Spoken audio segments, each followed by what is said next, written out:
మనస్సే దేవాతి దేవునికి ఇష్టమైన బలి అర్పణ కనుక ఆత్మతోనూ సత్యముతోనూ మనం ప్రభుని ఆరాధన చేద్దాము.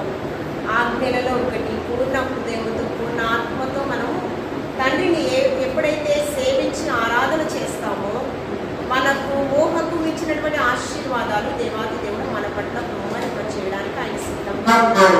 కాబట్టి విరిగి నలిగిన మనస్సుతో దేవాతి దేవుని మొరపెడదాము. దేవా, మా దాకు చోటు నీవే ప్రభువా, మాకు సమస్తము అనుగ్రహించువాడు నీవు ప్రభువా. హల్లెలూయా హల్లెలూయా హల్లెలూయా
నూతన సృష్టిగా మార్చేది యేసయ్యేనండి. భూమి ఆకాశాలను సృష్టించేది యేసయ్యేనండి. నిన్ను నూతన సృష్టిగా మార్చేది యేసయ్యేనండి. రండి వినరా రండి, యేసయ్య ఎవరో తెలుసుకొనరా రండి. రండి వినరా రండి, యేసయ్య ఎవరో తెలుసుకొనరా రండి. దేవులకు విందులు చేసే యేసయ్య సుచరిత్ర వేదనామే వినుటకు రండి. ఓ సోదరులారా వేదనామే వినుటకు రండి.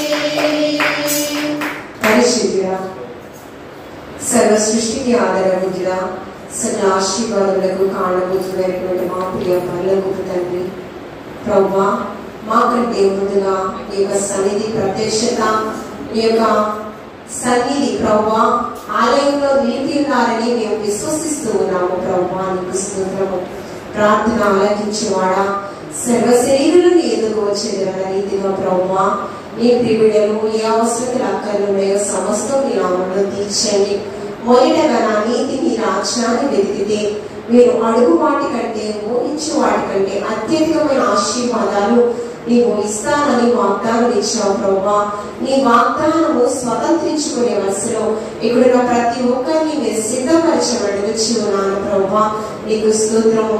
ఆవిరి వంటిది మా జీవితము ప్రభువా. నీ రాకడ బహు సమీపంగా ఉన్నది ప్రభువా. నిన్ను ఎదుర్కొనే భాగ్యము ప్రభువా సంఘమంతరికి మీరు దయచేయండి. సమయమును సద్వినియోగపరుచుకుని నీ సన్నిధిలో నిలబడిన ప్రతి ఒక్కరికి సిద్ధపాటు కలిగిన హృదయాలు దయచేయండి ప్రభువా. నీకు స్తోత్రము ప్రభువా. ఈ యొక్క కృపాశ్రమకు చేరేటటువంటి గొప్ప భాగ్యము మేము పొందుకోవాలి అంటే నీకును నాకును మధ్య దోషములు అపరాధములను మరి అడ్డుగా ఉన్నాయి.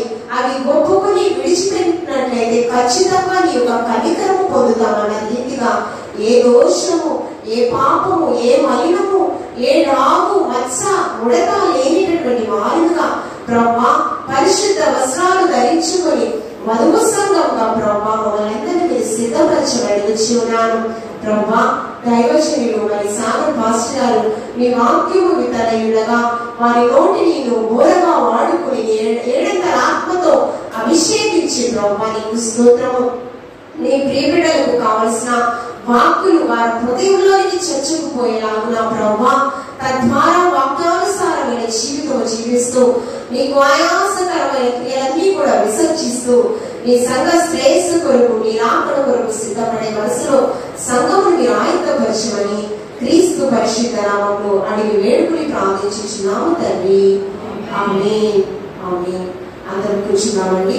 వాక్యము ధ్యానం చేద్దాము. సాగర్ పాస్టర్ గారి ముందుకు వచ్చి వాక్యము ధ్యానించవలసిందిగా. యెహోవాకు తెలియను దుష్టుల మార్గము నాశనమునకు నడుపును. వాక్యము దేవుడు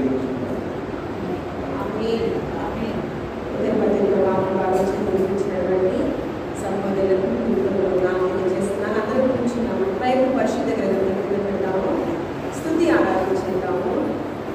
వాక్యం మన హృదయంలో సిద్ధపరచుకున్నాము.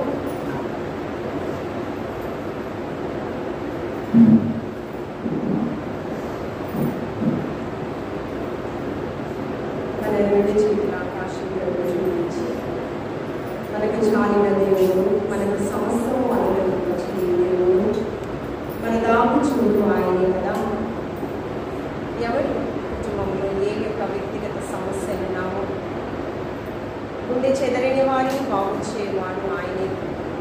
భారభరితమైన జీవితాలను చిగురింపచేసే దేవుడు ఆయనే. కాబట్టి శాంతి సమాధానం మనకి అనుగ్రహింపచేయటము దేవాది దేవుడు తండ్రితో సమాధానపరచుటకు యేసుక్రీస్తు ప్రభువారు ఈ లోకంలోనికి వచ్చి తనను తాను వ్యక్తినిగా చేసుకుని త్యాగపూరితమైన ప్రేమను మన కొరకు చూపించున్నారు. కాబట్టి దేవాతి దేవునికి ఇష్టమైన బలి అర్పణ కనుక ఆత్మతోనూ సత్యముతోనూ మనం ప్రభుని ఆరాధన చేద్దాము. ఆజ్ఞలలో ఒకటి పూర్ణ హృదయముతో పూర్ణ ఆత్మతో మనము తండ్రిని ఎప్పుడైతే సేవించి ఆరాధన చేస్తామో మనకు ఊహకు మించినటువంటి ఆశీర్వాదాలు దేవాతి దేవుడు మన పట్ల బహుమతింప చేయడానికి ఆయన సిద్ధంగా ఉన్నాడు. కాబట్టి విరిగి నలిగిన మనస్సుతో దేవాతి దేవుని మొరపెడదాం. దేవా, మా దాకు చోటు నీవే ప్రభువా, మాకు సమస్తము అనుగ్రహించువాడు నీవు ప్రభువా. హల్లెలూయా, హల్లెలూయా, హల్లెలూయా,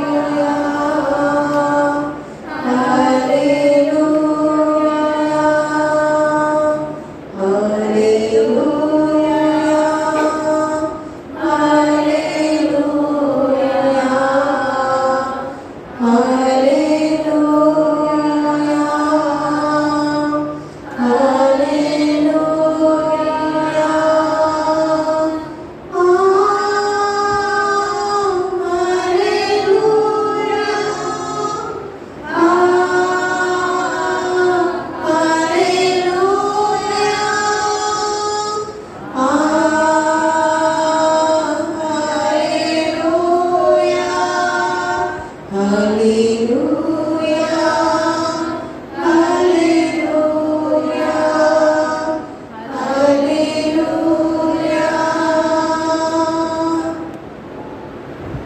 వీణులకు విందులు చేసే యేసయ్యా సుచరిత్రం.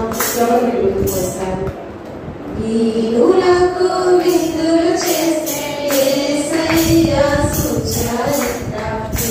వినవే వినుటకు రారండి ఓ సోదరులారా, వినవే వినుటకు రారండి. రండి రండి, యేసయ్యా ఎవరో తెలుసుకుని రండి. రండి రండి, యేసయ్యా ఎవరో తెలుసుకుని రండి. నీ పాపభారం క్షమించేది యేసయ్యేనండి. మోక్షానికి మార్గం చూపించేది యేసయ్యేనండి. నీ పాపభారం కలిగించేది యేసయ్యేనండి. మోక్షానికి మార్గం చూపించేది యేసయ్యేనండి. రండి వచ్చి చూడండి, యేసయ్య ఎవరో తెలుసుకొని రండి. రండి వినరండి, యేసయ్య ఎవరో తెలుసుకొని రండి. వీణులకు విందులు చేసే యేసయ్యా సుచరిత్రం. వినవే వినుటకు రారండి ఓ సోదరులారా, వినవే వినుటకు రారండి. రండి వచ్చి చూడండి, యేసయ్య పాదములు వచ్చి చూడండి. రండి వచ్చి చూడండి, యేసయ్య పాదములు వచ్చి చూడండి. నీ వ్యాధి బాధలు తొలగించేది యేసయ్యేనండి. శాంతి సుఖములు కలిగించేది యేసయ్యేనండి. నీ వ్యాధి బాధలు తొలగించేది యేసయ్యేనండి.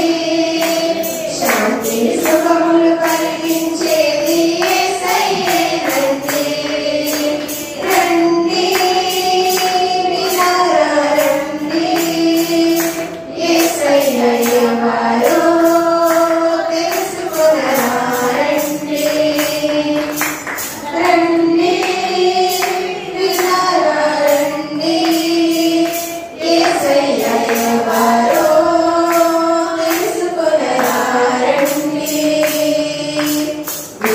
వీరులకు విందులు చేసే యేసయ్య సుచరిత్ర వేలామే వినుటకు రండి ఓ సోదరులారా వేలామే వినుటకు రండి సృష్టికర్తను మరచావు నీవు సృష్టిని నీవు పూజింపదగునా సృష్టికర్తను మరచావు నీవు సృష్టిని నీవు పూజింపదగునా భూమి ఆకాశాలను సృష్టించేది యేసయ్యేనండి నీవు నూతన సృష్టిగా మార్చేది యేసయ్యేనండి భూమి ఆకాశాలను సృష్టించేది యేసయ్యేనండి నీవు నూతన సృష్టిగా మార్చేది యేసయ్యేనండి రండి వినరా రండి యేసయ్య ఎవరో తెలుసుకొనరా రండి రండి వినరా రండి యేసయ్య ఎవరో తెలుసుకొనరా రండి వీరులకు విందులు చేసే యేసయ్య సుచరిత్ర వేలామే వినుటకు రండి ఓ సోదరులారా వేలామే వినుటకు రండి పరిశుద్ధుడా సర్వ సృష్టికి ఆధారభూతుడా సకల ఆశీర్వాదములకు కారణభూతుడైనటువంటి మా ప్రియ పరలోకపు తండ్రి ప్రభువా మాకంటే ముందుగా నీ యొక్క సన్నిధి ప్రత్యక్షత నీ యొక్క సన్నిధి ప్రభువా ఆలయంలో నిలిపి ఉన్నారని మేము విశ్వసిస్తూ ఉన్నాము ప్రభువా నీకు స్తోత్రము ప్రార్థన ఆలకించేవాడా సర్వ శరీరులను ఎదుర్కోవచ్చేదన్న రీతిగా ప్రభువా నీ ప్రియుడలు ఏ అవసరతలు అక్కర్లు ఉన్నాయో సమస్తం మీ నామంలో తీర్చండి మొదటగా నా నీతి మీ రాజ్యాన్ని వెతికితే మీరు అడుగు వాటి కంటే ఊహించే వాటి కంటే అత్యధికమైన ఆశీర్వాదాలు నీవు ఇస్తానని వాగ్దానం ఇచ్చావు ప్రభువా నీ వాగ్దానము స్వతంత్రించుకునే వరుసలో ఇక్కడున్న ప్రతి ఒక్కరిని మీరు సిద్ధపరచబడి ఉన్నాను ప్రభువా నీకు స్తోత్రము ఆవిరి వంటిది మా జీవితము ప్రభువా నీ రాకడ బహు సమీపంగా ఉన్నది ప్రభువా నిన్ను ఎదుర్కొనే భాగ్యము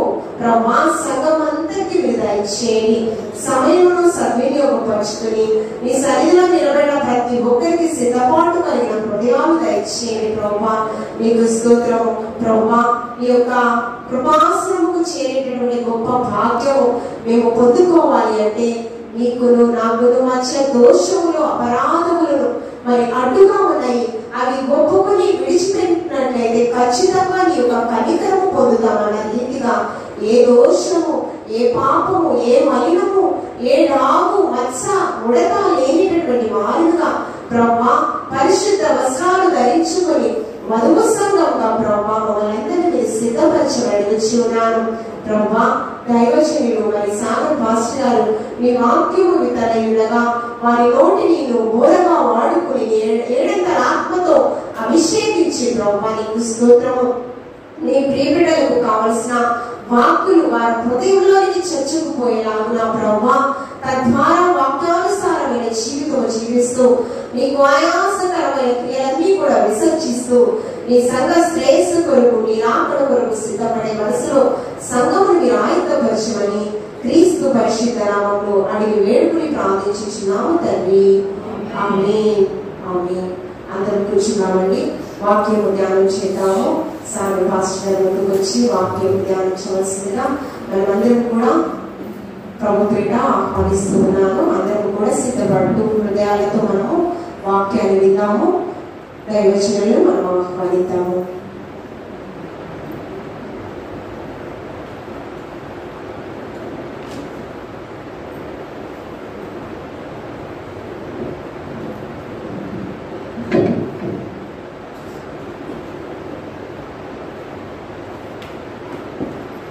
అందరికీ మన ప్రభువైన యేసుక్రీస్తు వారి శ్రేష్టమైన నామంలో తెలియజేస్తూ ఉన్నామండి. మరి దేవుడు సంఘానికి ఇచ్చినటువంటి కూటమిని బట్టి మీరెంతో ఆత్మీయ బలం పొందారని నేను విశ్వసిస్తున్నాను. చివరి రోజన్నా వద్దామని ప్రయత్నం చేశాం కానీ పరిస్థితులు కుదరలేదు. మనము దేవుడు ఎప్పుడు ఈసారి ఎప్పుడన్నా మరి అటువంటి కోటాలు లేదా స్వార్థ జరిగినప్పుడు మనం కలుసుకున్నాం. ఓకే, అయితే అమ్మగారు ఒక చిన్న పల్లవి పాడారు. అది ఉందా? కలువరి సిలువ, సిలువలో విలువ నాకు తెలిసేదుగా. ఏంటి ఆ వచ్చిన ఒకసారి పాడమ్మా. కలువరి సిలువ, సిలువలో విలువ నాకు తెలిసేదుగా.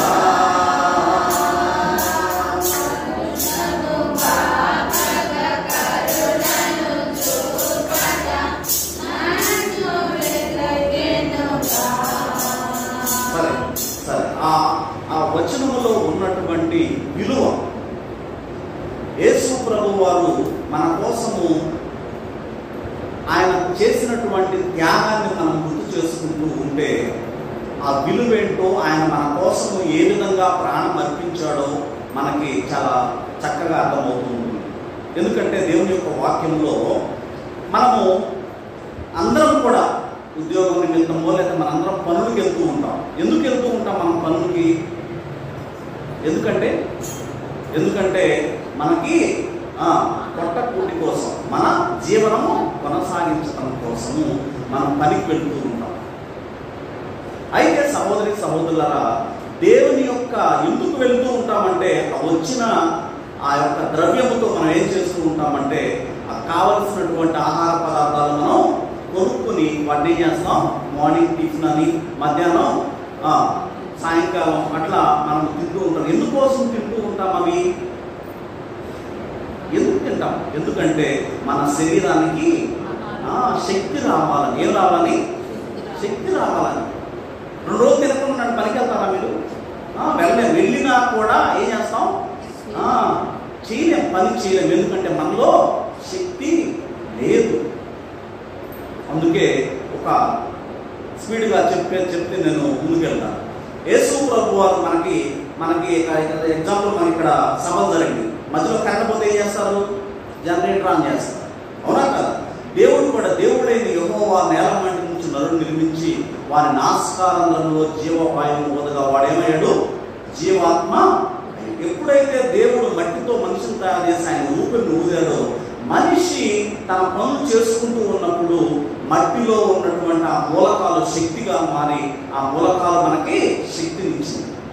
మన పిల్లలు కూడా చదువుకుంటూ ఉంటారు ఎలిమెంట్స్. 10వ తరగతి ఇంటర్మీడియట్లో వాళ్ళకి ఏముంటుంది? కెమిస్ట్రీలో ఎలిమెంట్స్ ఉంటాయి. 105, 111 ఉంటాయి. అవన్నీ కూడా మన భూమిలో ఉండి అవన్నీ మనకేం చేస్తాయి? భూమి ద్వారా మనకేమొస్తున్నాయి? మనం దేవుడు మట్టితో తయారు చేసి అది ఎనర్జీగా మారి మనకు శక్తిని ఇస్తుంది. మనం పని చేస్తూ ఉన్నప్పుడు ఆ శక్తి అయిపోతూ ఉన్నప్పుడు మరలా జనరేటర్లో ఆ యొక్క డీజిల్ అయిపోతే ఏ విధంగా అయితే మరలా పోస్తామో అలాగే దేవుడు కూడా రీఫిల్ చేస్తున్నాడు. భూమి నుంచి వచ్చేటువంటి, మనం భూమి నుంచి వచ్చాం కాబట్టి భూమి ద్వారా భూమిలో ఉన్నటువంటి మూలకాలు మరలా మొక్కల ద్వారా మనం తినే విధంగా అవి మనకి ఎనర్జీ ఇచ్చే విధంగా దేవుడు చేస్తున్నాడు. ఈ ప్రక్రియ అంతా చూస్తే సహోదరి సహోదరులు ఎంతో అద్భుతం. మనం దాని గురించి ఆలోచిస్తే దేవుడు చేసినటువంటి సృష్టి ఎంతో అద్భుతం. కాబట్టి మనం ఎందుకు పనిచేస్తూ ఉన్నాం? ద్రవ్యం కోసం. ద్రవ్యం ఎందుకు? మనకు కావాల్సినటువంటి ఆహార పదార్థాలు కొనుక్కోవటానికి. అవెందుకు? మనకి శక్తిని ఇవ్వటానికి. మరి ఈ శరీరానికి శక్తి వస్తుంది, బాగానే ఉంది. తింటూ ఉన్న మాంసము, చేపలు, లేకపోతే డ్రై ఫ్రూట్స్, లేకపోతే మనకు కావలసినటువంటి పదార్థాలు మనం తెచ్చుకుంటూ ఈ శరీరానికి ఎనర్జీ తెచ్చుకుంటూ ఉన్నాం. కానీ మరి ఆత్మీయ శరీరానికి శక్తి ఎక్కడి నుంచి వచ్చింది? అంటే దేవుని యొక్క వాక్యం కొరింథీయులకు రాసినటువంటి అపోస్తలుడైన పౌలు గారు కొరింథీయులకు రాసినటువంటి 2వ పత్రిక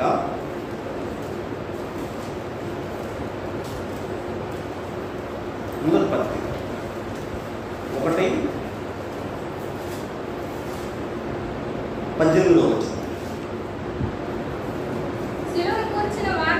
సిలువను గూర్చిన వార్త నశించుచున్న వారికి వెలితనము గాని రక్షింపబడుచున్న మనకు. చూసారా, మనకి ఈ శరీరానికి ఆహార పదార్థాలు తీసుకుంటూ ఉంటే, ఎక్సర్సైజ్ చేస్తూ ఉంటే, లేదా ఇంకా మనం తినేటువంటి ఆహార పదార్థంలో శక్తి వస్తుంది. కానీ మనకు ఆత్మీయ ఆహారము, ఆత్మీయ శక్తి ఎక్కడి నుంచి వచ్చింది? ఆత్మీయ శరీరానికి శక్తి ఎక్కడి నుంచి వచ్చింది? ఎక్కడి నుంచి వచ్చింది అంటే ఇక్కడ చెప్తూ ఉన్నాడు. ఎక్కడి నుంచి అంట? సిలువను గూర్చిన వార్త. యేసు ప్రభు వారు కూర్చున్నటువంటి మాటలు, ఆయన ఈ భూమి మీదకి ఎలా వచ్చారు, ఎందుకోసం వచ్చారు, మన కోసం ఎందుకు 33 సంవత్సరాలు జీవించి ఆయన మన కోసం కలువరిలో ఆయన యొక్క శిలువ, ఆయన ప్రాణాన్ని పెట్టవలసి వచ్చింది. ఆయన భూమి మీద ఉన్నప్పుడు 33 సంవత్సరాలు ఆయన ఏ విధంగా సువార్తని బోధించారు అనేది మనము వింటూ, చదువుకుంటూ, ప్రార్థన చేసుకుంటూ ఉంటే ఏమొచ్చిందంట? సిలువను కూర్చున్న వార్త. దాని గురించి తెలియని వాళ్ళకి, దాని గురించి అర్థం కాని వాళ్ళకి ఎలా ఉంటుందంట? వెరితనముగా ఉంటుంది. మీరందరూ ఇట్లా బైబిల్ పట్టుకుని చర్చికి వస్తూ ఉంటే, మేము కూడా చాలా దూర ప్రాంతాల నుంచి చర్చికి వస్తూ ఉంటే చూసిన వారికి ఏంటంటే, వీడికి పని పాట లేదనుకోండి. చాలా మంది అనేటువంటి మాటలు, ఎందుకు సిలువను కూర్చున్న వార్త వాళ్ళకి దేవుడి గురించి తెలియనటువంటి వారికి ఎలా ఉంటుందంటే వెరితనముగా ఉంటుంది. కానీ మనకు ఎలా ఉందంట? ఉన్నది. కానీ రక్షింపబడుచున్న ఎవరైతే మనం వచ్చి దేవుని యొక్క మాటలు చేత్తో పట్టుకుని మనం దేవుని దగ్గరకు వచ్చి దేవుని సన్నిధిలో పాటలు పాడుతూ దేవుని పెట్టి చెప్పేటువంటి మాటలు ఎవరైతే వింటూ ఉన్నారో మనకేంటంట? దేవుని శక్తి. ఆ శక్తి నీవు నేను అనుభవిస్తూ ఉన్నామా అనేది మనం పరిశీలించుకోవాలి. నేను ఒక మాట చెప్తాను. ఏంటంటే, మనకి మీటింగ్స్ జరిగింది, చక్కగా మీటింగ్స్ జరిగినాయి. ఏం తీసుకున్నాం మనం? దేవుడు మనకేం ఇచ్చాడు? యేసు ప్రభువు వారు నేనే జీవాహారము, ఆయన మాటలే మనం విన్నాం. ఆ మాటలు ఎప్పుడైతే మీటింగ్స్ అప్పుడే కాదు, మనం వాక్యం చదువుకునేటప్పుడు, మీటింగ్స్ జరిగినప్పుడు, ప్రత్యేకంగా మీటింగ్స్ జరిగినప్పుడు, మీటింగ్లో మనం పాల్గొన్నప్పుడు మనం ఏం చేయాలో తెలుసా? ఎక్కువగా ప్రార్థన చేయాలి. ఎక్కువగా ప్రార్థన చేస్తేనే దేవుని యొక్క శక్తిని మనము పొందుకుంటాం. ఆ ప్రార్థన చేయకుండా, దేవుడు చేస్తున్నటువంటి గొప్ప కార్యాల గురించి మనం తలపోసుకోకుండా, ప్రార్థన చేయకుండా ఉంటే మనకి ఆ యొక్క దేవుని యొక్క శక్తిని మనం పొందుకోలేము. కాబట్టి మీరు గమనించవలసింది ఏంటంటే, మీరైనా మనందరం ఎవరైనా సరే దేవుని శక్తిని ఎక్కువగా పొందుకోవాలి అంటే మీటింగ్స్ జరిగినప్పుడు, లేదా దేవుని యొక్క వాక్యం ఎక్కువగా విన్నప్పుడు మనం ఏమి చేయాలి అంటే ప్రార్థన ఎక్కువగా చేసుకోవాలి. అప్పుడే ఆ వాక్యంలో ఉన్నటువంటి శక్తిని మనం గ్రహిస్తాం. కాబట్టి సిలువల విలువ మరి మనం తెలుసుకోవాలి. ఆ విలువ తెలుసుకోకుండా మనం ఎన్ని సంవత్సరాలైనా దేవుని సన్నిధికి వస్తే దానివల్ల ఉపయోగం ఏమీ ఉండదు. కాబట్టి మనందరం కూడా దేవుని యొక్క వాక్యాన్ని ధ్యానిస్తున్నాం. అపోస్తలుడు పౌలు గారు హెబ్రీయులకు రాసిన పత్రిక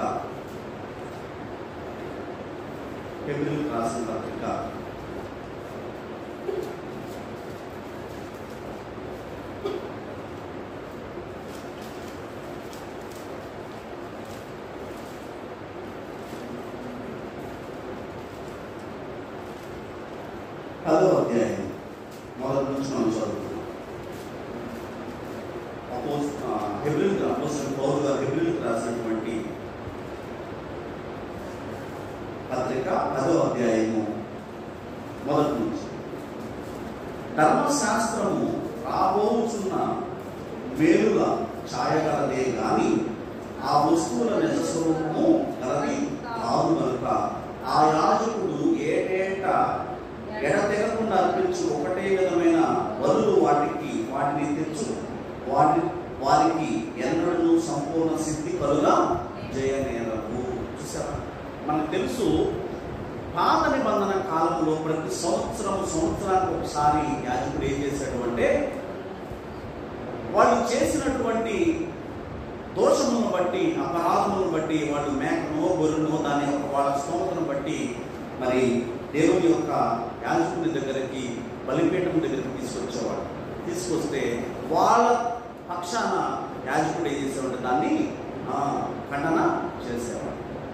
కానీ ఇక్కడ ఏం జరుగుతుందంటే సహోదరి సహోదరులారా, అలాగు చేయగలిగిన ఎడల సేవించు వారు ఒక్కసారి శుద్ధపరచబడిన తరువాత వారి మనస్సాక్షి పాప జ్ఞప్తికను ఉండదు కనుక వాటిని అర్పించుట మానుదురు కదా. చూసారా? ఎందుకంటే ఒక్కసారి నేను ఒక దోషము చేశాను, ఆ దోషముకి ఒక పావురాన్నో ఒక మేకనో ఒక గొర్రెనో ఏదో ఒకటి అర్పిస్తూ ఉన్నాను.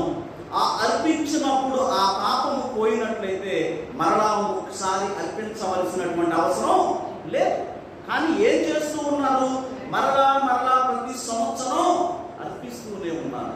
అందుకే అక్కడ ఏమంటున్నాడు అంటే, అలాగూ చేయగలిగిన ఎడల సేవించు వారు ఒకసారి శుద్ధపరచబడిన తరువాత వారి మనస్సాక్షి పాప జ్ఞప్తికను ఉండదు కనుక వాటిని అర్పించుట మానుదురు కదా. మీరు గమనించారా? ఇప్పుడు కూడా అటువంటివి జరుగుతూనే లేదా? అర్పించినప్పుడు పాపము పోయినట్లయితే మరి ఒక్కసారి వాళ్ళు అది జ్ఞప్తికి రాదు. కానీ అది జ్ఞప్తికి వచ్చి మరలా వాళ్ళు ఏం చేస్తున్నారు? అర్పిస్తూ ఉన్నారు. అది పోదు. ఆ క్రమములో చేసినట్లయితే అది పోదు. అందుకే దేవుని యొక్క వాక్యంలో ఏం చెప్తున్నాడు కదా, అయితే బలులు అర్పించుట చేత ఏటేటా పాపములు జ్ఞాపకంకు వచ్చుచున్నవి. చూసారా? అవి అర్పించటం, ఆ పాపాలు పోతే మరి అవి ఎందుకు జ్ఞాపకం వస్తూ ఉన్నాయి? అవి పోవట్లేదు కాబట్టి. అది ఖండించిన లేకపోతే మేకనో పావురనో కోడినో దాన్ని అర్పించినప్పటికీ అవి పోవటం లేదు. మరలా ఏం చేస్తున్నాయి? జ్ఞప్తికి వస్తూ ఉన్నాయి. మరి దానికి శాశ్వతమైన పరిష్కారము ఏంటి అంటే మనం ఒకసారి గమనించినట్లయితే, ఏలయనగా ఎడ్ల యొక్కయు మేకల యొక్కయు రక్తము పాపములను తీసివేయుట అసాధ్యం. అంతే. అలా జరిగితే యేసు ప్రభు వారు ఈ భూమి మీదకి వచ్చి ఆయన మన కోసం ఆయన పరిశుద్ధ రక్తాన్ని చిందించవలసినటువంటి అవసరం లేదు. ఎందుకంటే ఎడ్ల యొక్కయు మేకల యొక్కయు రక్తము పాపాన్ని తీసివేయుట అసాధ్యము. కాబట్టి ఈ లోకమునందు ప్రవేశించినప్పుడు ఈలాగు చెప్పుచున్నాడు, బలియు అర్పణయు నీవు కోరలేదు గాని నాకు ఒక శరీరమును అమర్చితివి. పూర్ణ హోమములను పాప పరిహారార్థ బలులను నీకు ఇష్టమైనవి కావు. చూసారా? ఎందుకు అవి అర్పించడం వల్ల పాపం పోదు, కానీ దేవుడు ఎందుకు వాటిని తెలియజేశాడు అంటే మనకి ఆయన యొక్క పరిశుద్ధ రక్తము విలువ తెలియటం కోసం మనకి తెలియజేశాడు. ఆయన బలియు అర్పణ కోరువాడు కాదు. బలియు అర్పణ కోరము నీవు, బలి అయితివి నా పాపము కోసం. ఆయన బలియు అర్పణ కోరేవాడు కాదు. ఆ బలియు అర్పణ కోరేవాడైతే దేవుడు మొదటి నుంచి కూడా అనేకమైనటువంటి, మీరు చూస్తే ఒక యవన స్త్రీ తన తండ్రి యుద్ధంలో గెలిచి నేను ముందు నా గుమ్మం దగ్గరికి వెళ్తానో, వెళ్ళినప్పుడు నాకు ఎవరైతే కనిపిస్తారో వాడిని నీకు బలిగా అర్పిస్తాను అని చెప్పాడు. దేవుడి యొక్క వాక్యం ప్రార్థన బంధం చెబితే తన కూతురే వచ్చింది. అర్పించాడా? కానీ దేవుడు అర్పించకుండా దానికంటే ముందు ఇంకోటి చూస్తే, అసలు దానికంటే ఇంకా మనకు అర్థమైనది అబ్రహాము విషయంలో మనం చూస్తే దేవుడు ఏమన్నాడు? అబ్రహాముని నీ కుమారుడు ఒకగానై ఉన్నటువంటి ఒక కుమారుణ్ణి తీసుకుని బలి అర్పించమన్నాడు. బలి అర్పించమన్నాడు. అసలు ఎంత చక్కగా తండ్రి కొడుకులు ముందుకి వెళుతూ ఉన్నారు. పర్వతం మీద, హోరేబు పర్వతం మీద వెళుతూ ఉన్నారు. ఆ పర్వతం మీద వెళుతూ ఉన్నప్పుడు కొడుకు అడగను కూడా అడిగాడు. ఏమని అడిగాడు? తండ్రి అన్నీ ఉన్నాయి, కట్లు ఉన్నాయి, ఇంకా అగ్గి ఉంది, అన్నీ ఉన్నాయి. కానీ మరి బలర్పించటానికి పశువు ఏది అని అడిగాడు కొడుకు. ఇస్సాకు అడిగాడు. అడిగితే ఏమన్నాడు? యెహోవా ఇదే దేవుడు చూసుకుంటాడు, ఆయన చూసుకుంటాడని చెప్తున్నాడు. అక్కడికి వెళ్ళిన తర్వాత తండ్రి చూసుకుంటాడు, యెహోవా చూసుకుంటాడని చెప్పినప్పటికీ వెళ్ళి పైకి వెళ్ళిన తర్వాత వేసాడు, కట్లు పేర్చాడు, అన్ని పేర్చాడు, చక్కగా కుమారుణ్ణి దాని మీద కట్టేశాడు. ఇప్పుడు ఉన్నటువంటి రోజుల్లో అటువంటి పరిస్థితి జరిగితే పిల్లవాడు ఆ యొక్క కట్టెల మీద పడుకుంటాడా? ఉంటాడా? ఎంత విధేయత ఒకసారి గమనించండి. విధేయత, తన తండ్రికి ఎంత విధేయత చూపించాడు అనేది మనకు అక్కడ అర్థమవుతుంది. ఏంటి, నా తండ్రి దేవుడు చూసుకుంటాడని చెప్పాడు కదా, ఇక్కడికి వచ్చిన తర్వాత నన్ను దాని మీద ఉంచి నన్ను కట్టేసి నన్ను వధించడానికి చేస్తూ ఉన్నాడు. ఏంటి తండ్రి నువ్వు ఇలా చేస్తున్నావు? ఒక్క మాట మాట్లాడాలి. దానికి ఒకసారి మీరు యేసు ప్రభు వారు సిలువలో వేలాడుతూ ఏమన్నాడు? తండ్రి మీరేమి చేయించున్నారో దానికి సాదృశ్యంగా ఉంది. యేసు ప్రభు వారు మన కోసం చిందించినటువంటి రక్తానికి, ఆయన తండ్రికి చూపించినటువంటి విధేయతకి సాదృశ్యంగా అబ్రహాముకి తన కుమారుడైనటువంటి ఇస్సాకు చూపించినటువంటి విధేయత అక్కడ ఉంది. ఏం అడగల కుమారుడు, ఏం అడగకుండా తండ్రి ఏది చేస్తే దానికి లోబడి చక్కగా ఆ యొక్క కట్టెల మీద పరున్నాడు. తండ్రి కత్తి తీశాడు. కత్తి తీసి ఏం చేశాడు? వధించబోతూ ఉన్నాడు. పైకెత్తాడు. పైకెత్తినప్పుడు ఏమన్నాడు? అబ్రహామా, అబ్రహామా, నీకు ఏక కుమారుణ్ణి నువ్వు నాకు ఇవ్వడానికి వెనుదీ లేదు కనుక అని చెప్పేసి ఫలానా పక్కన ఒక మేకపోతుంది, దాన్ని తీసుకొచ్చి వధించమని దేవుడు ఆజ్ఞ. దేవుడు నిజంగా బలిని కోరేవాడే అయితే సహోదరి సహోదరాలా, అప్పుడే ఎవరిని? ఇస్సాకును బలి తీసుకునేవాడు. అందుకే దేవుడు బలియు అర్పణ నీవు కోరలేదు కానీ నాకు ఒక శరీరమును అమర్చింది. బలియు అర్పణ కోరే దేవుడు కాదు ఆయన. మన దేవుడు ఆయనే మన కోసం, ఆయనే ఆయన శరీరాన్ని మనకి బలిగా, ఆయన రక్తాన్ని మనకిచ్చాడు. కానీ మన దగ్గర నుంచి ఆయన ఏమీ తీసుకునేవాడు కాదు ఆయన. అందుకే సహోదరి కింద చూడండి, పాప పరిహారాలు మీకు ఇష్టమైనవి కావు, అప్పుడు నేను గ్రంథం చుట్టలో నిన్ను కూర్చు రాయబడిన ప్రకారము దేవా నీ చిత్తము నెరవేర్చుటకు ఇదిగో నేను వచ్చి ఉన్నానంటే. చూసారా ఎందుకు వచ్చాడండి ఆయన? ఆయన చిత్తాన్ని నెరవేర్చడానికి భూమి మీదకి వచ్చాడు. ఎలా వచ్చాడో మనకు తెలుసు, ఎన్ని శ్రమలలో వచ్చాడో తెలుసు. చిన్న బాలుడుగా ఉన్నప్పుడు ఆయన చంపబట్టడానికి అనేకమైనటువంటి శ్రమలు, ఆయన పెద్ద అయిన తర్వాత అనేకమైనటువంటి శ్రమలు, ఆయన సువార్త ప్రకటించేటప్పుడు పిచ్చోడా లేకపోతే దెయ్యాలు పట్టినోడా అనేకమైనటువంటి దోషం అనేక భరించాడు. భరించి ఆయన తండ్రి చిత్తాన్ని నెరవేర్చడానికి భూమి మీదకి వచ్చాడు.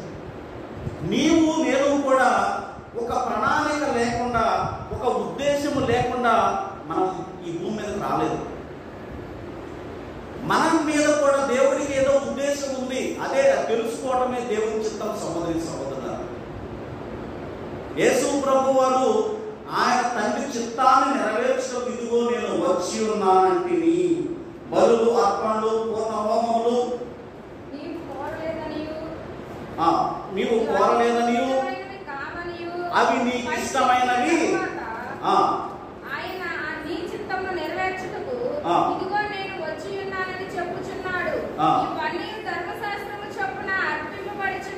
అర్పించబడుచున్నవి. మొదటి దానిని కొట్టివేయుచున్నాడు. యేసుక్రీస్తు యొక్క శరీరము ఒక్కసారియే అర్పించబడుట చేత ఆ చిత్తమును బట్టి మనము పరిశుద్ధపరచబడి ఉన్నాము. మనం ఎలా పరిశుద్ధపరచబడి ఉన్నాం? మనము జనరల్గా ఆలోచిస్తే మనము పనికి వెళ్ళి వచ్చిన తర్వాత స్నానం చేస్తే మనము ఒంటికి శుభ్రమైంది అని అనుకుంటాం.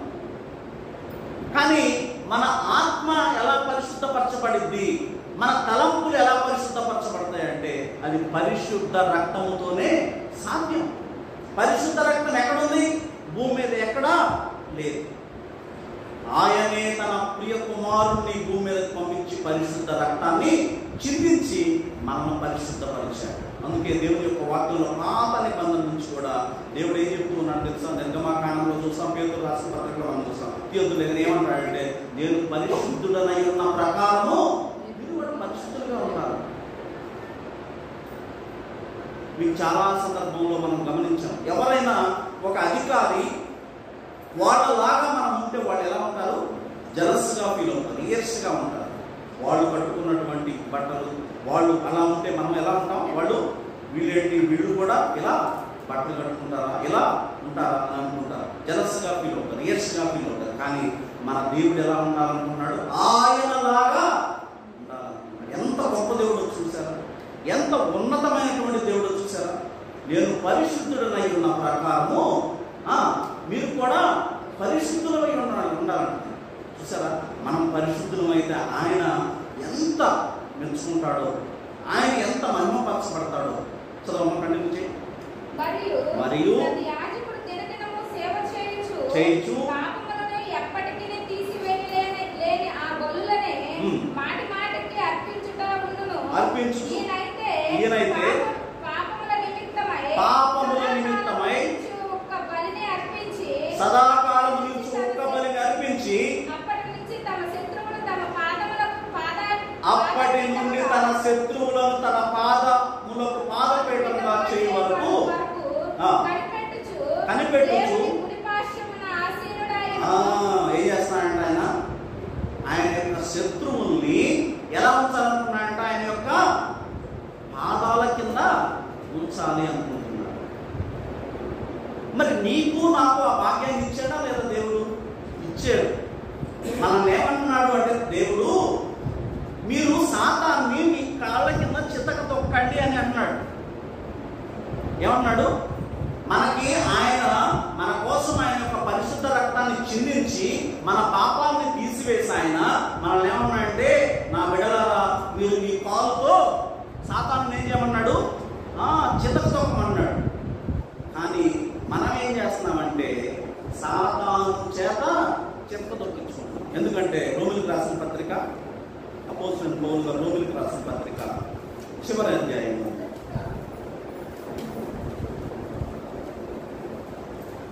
రోమిలికి రాసిన పత్రిక చివరి అధ్యాయము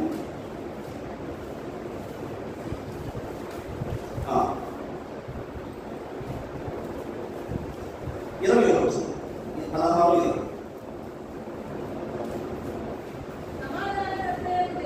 సమాధానకర్త అయిన దేవుడు సాతానును నీ కాళ్ళ క్రింద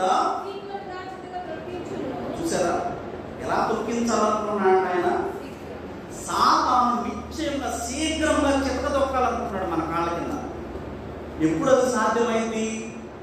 మనం సాతాను చూస్తే భయపడతాం. ఒకవేళ మనం ఇక్కడ ఎండాకాలం ఇక్కడ పడుకున్నామంటే అక్కడ ఏదన్నా పేపర్ మనం పేపర్ వాడుతూ ఉంటాం. ఈ పేపర్ ఏదైనా గాలికి ఇట్లా కదిలిందంటే మనం భయపడతా ఉంటాం. లేకపోతే ఏదైనా పిడుగు వచ్చిందంటే, లేకపోతే ఏదైనా దొంగలు వచ్చారంటే భయపడుతూ ఉంటాం.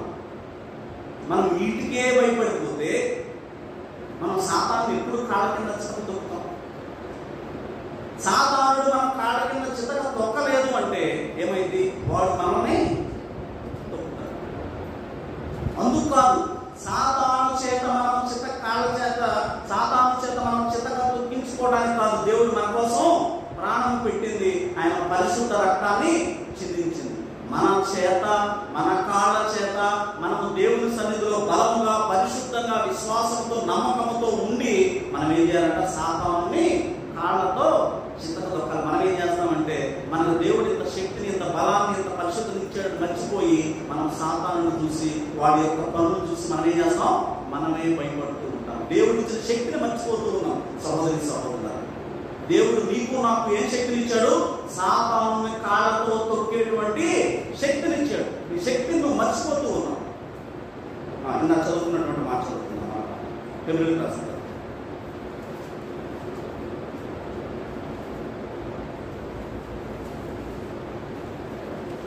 హెబ్రీయులకు రాసిన పత్రిక. ఈయనే పాపం నిమిత్తమై సదాకాలం నుంచి ఒక బలి నర్పించి అప్పటి నుండి తన శత్రువులను తన పాదపీఠముగా చేయబడు వరకు కనిపెట్టుచు దేవుని కుడిపాల్సి ఉన్న ఆసీనుడు ఆయన. ఒక్క అర్పణ చేత ఈయన పరిశుద్ధపరచబడు వారిని సదాకాలముకు సంపూర్ణంగా చేసి ఉన్నాడు. ఈ విషయమై పరిశుద్ధాత్మ కూడా మనకు సాక్ష్యం ఇచ్చుచున్నాడు. ఏదైనా ఆ దినములైన తర్వాత నేను వారితో చేయబో నిబంధన ఇదే, నా ధర్మ విధులను వారి హృదయమందు వారి మనస్సుల మీద వాటిని రాయుదును. చూసారా ఎక్కడ రాస్తున్నాడంట దేవుడు? ఆయన యొక్క మాటలు మనం విన్నప్పుడు ఎక్కడికి వెళ్తాయంట? మీరు గమనించినట్లయితే అందుకే దేవుడు ప్రతి దానికి చక్కగా తెలియజేశాడు. మంచి నేలను పడినటువంటి విత్తనం ఏమైంది? 30 దంతులు 60 దంతులు 100 దంతలుగా ఫలించింది. ఎప్పుడైతే ఆ యొక్క త్రోవ పక్కన పడిందో, ఎప్పుడైతే ఆ యొక్క మన్ను లేనటువంటి సరైనటువంటి మన్ను లేనటువంటి ప్రాంతంలో పడిందో, లేకపోతే ఎప్పుడైతే ముళ్ళ పొదల్లో పడిందో అప్పుడు ఏమైంది? త్రోవ పక్కన పడిన విత్తనాన్ని ఎవరు తీసుకెళ్తారు? పక్షులు తీసుకెళ్ళిపోతారు. సరిగా మన్ను లేనటువంటి ప్రాంతంలో పడితే ఆ మొక్క ఎదిగింది, కానీ మా సూర్యుడికి ఆ యొక్క శక్తిని తట్టుకోలేక ఎండిపోయి ముళ్ళ పొదల్లో పడినటువంటి విత్తనము ఏమైంది? అణచివేయబడింది. కాబట్టి సహోదరులారా ఏమన్నా, అందుకే దేవుడు ఏం చేశాడంటే మనం దేవుని యొక్క మాటల్ని మనం ఏదో ఈ చెవులో విని ఈ చెవులో వదిలిపెట్టేవారిలాగా మనం ఉండకూడదు. ఎక్కడికి వెళ్ళాలి? హృదయంలోనికి వెళ్ళాలి. దేవుని యొక్క మాటలు మన హృదయంలో భద్రపరుచుకోవాలి. ఏమేమి భద్రపరుచుకున్నాం? ముసలమ్మ ముచ్చట్లు మనం భద్రపరుచుకుంటూ ఉన్నాం. కానీ దేవుని యొక్క మాటలు మనం భద్రపరుచుకుంటే ఎవరికి క్షేమం? ఒక గ్లాస్ బాటిల్ ఉంది. ఆ గ్లాస్ బాటిల్లో విలువైనటువంటి వాటర్ పోసాం, తర్వాత ఇంకోటి ఏదో ఒక విలువైనటువంటిది ఒక డ్రింక్ పోసాం, లేకపోతే ఇంకా విలువైనటువంటి ఒక పాదరసం లాంటిది ఏదైనా పోసాము. దేనికి విలువ వస్తుంది? పాదరసం పోస్తే ఆ యొక్క సీసాకి విలువ వస్తుంది.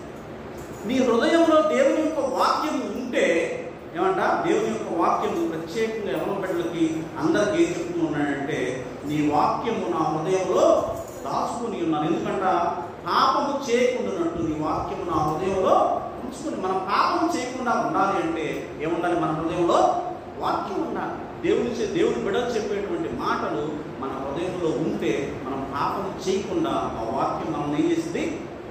మనల్ని దేవుని మార్గం వైపుకి నడిపించడం. వారి పాపములను మరియు వారి అక్రమములను ఎన్నటికీ జ్ఞాపకము చేసుకున్నానని ప్రభువు చెప్పుచున్నాడు. ఇందాక మనం చూసినప్పుడు ఏటేటా ఆ యొక్క మేకల్ని ఆ యొక్క కోడిని అర్పిస్తూ ఉన్నప్పుడు ఏం చేస్తూ ఉన్నారు? నప్పిక వస్తూ ఉన్నాయి, జ్ఞాపకం వస్తూ ఉన్నాయి ప్రతి సంవత్సరం. అందుకే వాళ్ళు ఏం చేస్తూ ఉన్నారు? మరలా ప్రతి సంవత్సరం అర్పిస్తూ ఉన్నారు. కానీ యేసు ప్రభు వారు మన కోసం చిందించినటువంటి రక్తం వలన ఆయన అన్నాడు, మళ్ళీ ఎన్నటికీ జ్ఞాపకము రావు. వారి పాపములను వారి అక్రమములను ఇంకా ఎన్నటికీ జ్ఞాపకము చేసుకున్నాను అని ప్రభువు చెప్పుచున్నాడు. చూసారా? దేవుడు మనం చేసినటువంటి పాపాలను మనం ఒప్పుకుంటే మరలా ఎన్నటికీ జ్ఞాపకం చేసుకోను అని చెప్తూ ఉన్నాడు. సహోదరి మరి దేవుడు మన పాపాలని క్షమించాను అని దేవుని దగ్గర వాగ్దానం మనం పొందాము. మనం అటువంటి వాగ్దానాన్ని పొందితే దేవుడి ఎన్నటికీ జ్ఞాపకం చేసుకోడు. ఆ వాగ్దానాన్ని లేకపోతే అటువంటి నిశ్చయతని మనం పొందుకోకపోతే అవి ఏం చేస్తాయి? మనకి మరలా జ్ఞాపకం వస్తూ ఉంటాయి. మనం ఏడుస్తూ ఉంటాం, అయ్యో ఫలానా టైంలో నేను తెలియక తప్పు చేశాను ప్రభా, క్షమించు ప్రభా అని చెప్పేసి మనం ఏడుస్తూ ఉంటాం, బాధపడతాం. దేవుడి దగ్గర నుంచి నిశ్చయత, నీ పాపాలు క్షమించబడ్డాయి, నీ పాపాలు దేవుని యొక్క పరిశుద్ధ రక్తంతో కడగబడ్డాయి అనేటువంటి దేవుని యొక్క నిశ్చయత వస్తే దేవుడు అంటే ఎన్నటికీ జ్ఞాపకం చేసుకోవాలి. ఆయన జ్ఞాపకం చేసుకోకపోతే ఎవరైతే నువ్వు అట్లా నువ్వు ఇట్లా అని ఎవరు అనుకున్నా నీకెందుకు? దేవుడు నా పాపాలు క్షమించాడు అని చెప్పేసి దేవుడు చెప్పిన తర్వాత ఎవరినంటే నీకెందుకు? ఇంకా అవునా కాదా? ఎవరు ఏమైనా అనుకోని నా దేవుడు నా పాపాలు క్షమించాడు అనేటువంటి నిశ్చయత నీకున్నప్పుడు ఎవరు ఏమనుకున్నా నీకు అనవసరం. నా దేవుడి పక్షాన నా దేవుడు నా పాపాలు క్షమించను, గుర్తు పెట్టుకోను, అది జ్ఞాపకం చేసుకోను నా వాగ్దానం ఇచ్చాడు. నేను ఆయన మాటను పట్టుకుని ముందుకు వెళ్తాను అని చెప్పేసి నువ్వు విశ్వాసంలో కొనసాగితే అంతం వరకు కొనసాగితే మనం ఎక్కడ ఉంటాం? ఆయన రాజ్యంలో ఉంటాం. కింద చదువు. ఏలయనగా దేవుడు దేనికి శిల్పియు నిర్వాహకుడై ఉన్నాడో 18 వీటి క్షమాపణ ఎక్కడ కలుగునో అక్కడ పాప పరిహారార్థ బలి ఇంకెన్నడూ ఉండదు. చూసారా, దేవుడు క్షమించిన తర్వాత ఇంక నువ్వు మేకను అర్పించ అవసరంలా, లేకపోతే గొర్రెను అర్పించ అవసరంలా, లేకపోతే నువ్వు ఇంకేది కూడా అర్పించ అవసరంలా. ఆయన రక్తం చేత చిందించాడు, ఆయన క్షమించాడు. ఇంకా వీటికి పాప క్షమాపణ ఎక్కడ కలుగునో అక్కడ పాప పరిహారార్థ బలి ఎన్నడూ ఉండదు. చివరిగా ఈ మాట చదువుకుని మనం ముగించుకున్న సహోదరులారా, యేసు మన కొరకు ప్రతిష్ఠించిన మార్గము అనగా నూతనమైనదియు. చూసారా, ఆయన మన కోసం యేసు ప్రభువు చెప్పారు, నేనే మార్గమును సత్యమును జీవము. ఆయనే మార్గం. లోకములో ఉన్నటువంటి వారందరూ పాపముల చేత శాపముల చేత సచ్చిన వారై ఉండగా, తమ త్రోవ తప్పి ఉండగా ఏం చేశాడంటే ఆయన మన కోసం ఒక మార్గాన్ని సిద్ధపరిచాడు. ఆ మార్గం ఏంటంట? సహోదరులారా, యేసు మన కొరకు ప్రతిష్ఠించిన మార్గము అనగా నూతనమైనది. చూసారా, ఆ మార్గం ఎటువంటిదో చెప్తూ ఉన్నాడు. ఆ మార్గం ఎటువంటిదో చెప్తున్నా, ఆ మార్గాన్ని మీరు గమనించాలి. అది నూతనమైనదంట. ఒక డ్రెస్ మనం కొత్తది కొనుక్కుంటే ఎప్పుడు వేసుకోవాలి? పండగకి వేసుకోవాలా, చర్చి ప్రతిష్టకి వేసుకోవాలా, పెళ్లికి వేసుకోవాలా, లేదా నా బర్త్డేలో వేసుకోవాలా అని చెప్పేసి మనం ఏం చేస్తాం? ఆలోచించుకుంటూ ఉంటాం. ఆయన మార్గం అంట నూతనమైనదంట. ఆ నూతనమైనటువంటి మార్గంలో వెళ్ళటానికి నీకు నేను మరి ఆలోచిస్తూ ఉన్నామా? సిద్ధపడుతూ ఉన్నామా? ఆయన నూతనమైనటువంటి మార్గం అంట. మార్గం ఈ లోకంలో ఉన్నటువంటి ఏ మార్గంలో ఆ మార్గం సరిపోల్చలేదు. నూతనమైనదట. ఆయన శరీరము తెర ద్వారా ఏర్పరచబడేది అయిన మార్గమున ఆయన రక్తము వలన పరిశుద్ధ స్థలమందు ప్రవేశించుటకు మనకు ధైర్యము కలిగి ఉన్నది కనుక